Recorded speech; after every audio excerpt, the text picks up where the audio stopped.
రెటిక ఎట్టకేలకైతే టీడీపీలో మార్పులు చేర్పులు అనేది మళ్లీ మొదలైంది. నామినేషన్ల వేళ టీడీపీ చీఫ్ చంద్రబాబు కీలక నిర్ణయం తీసుకున్నారు. 3 అసెంబ్లీ స్థానాల్లో పార్టీకి చెందిన ఎమ్మెల్యే అభ్యర్థులను మార్చారు. ఇక పాడేరు, ఉండి, మడకసిరక సెగ్మెంట్ల క్యాండిడేట్లను చేంజ్ చేశారు చంద్రబాబు. పాడేరు నుంచి గిట్టి ఈశ్వరికి అవకాశం కల్పించారు బాబు. ఇక ఉండి ఎమ్మెల్యే టికెట్ ను అనుకున్నట్లుగానే రఘురామకృష్ణకు కేటాయించారు. మడకసిర నుంచి టికెట్ ను ఎంఎస్ రాజుకు ఇచ్చారు. అయితే మొదట ప్రకటించిన అభ్యర్థుల గెలుపు అవకాశాలు, లోకల్ కేడర్ సపోర్ట్, ఇతర అంశాలపై మరోసారి సుదీర్ఘంగా చర్చించిన బాబు చివరకు క్యాండిడేట్లను మార్చుతూ నిర్ణయం తీసుకున్నట్లుగా తెలుస్తా ఉంది.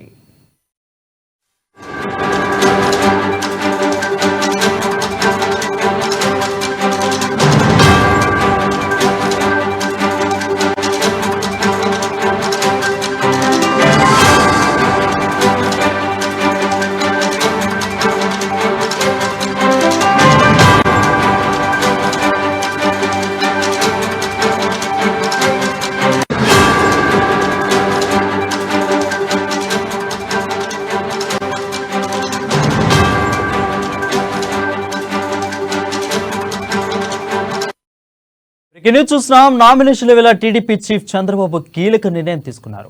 3 స్థానాల్లో ఆ పార్టీకి చెందిన ఎమ్మెల్యే అభ్యర్థులను మార్చారు. ఇక పాడేరు, ఉండి, మడకసిర సెగ్మెంట్లో క్యాండిడేట్లను చేంజ్ చేశారు. పాడేరు నుంచి గిడ్డి ఈశ్వరికి అవకాశం కల్పించిన బాబు ఉండి ఎమ్మెల్యే టికెట్ ను అనుకున్నట్లుగానే రఘురామకృష్ణకు కేటాయించారు. ఇక మడసిరిక టికెట్ ను ఎంఎస్ రాజుకు ఇచ్చారు. అయితే మొదట ప్రకటించిన అభ్యర్థుల గెలుపు అవకాశాలు, లోకల్ కేడర్ సపోర్టు, ఇతర అంశాలపై మరోసారి సుదీర్ఘంగా చర్చించిన బాబు చివరకు క్యాండిడేట్లను మార్చుతూ నిర్ణయం తీసుకున్నారు.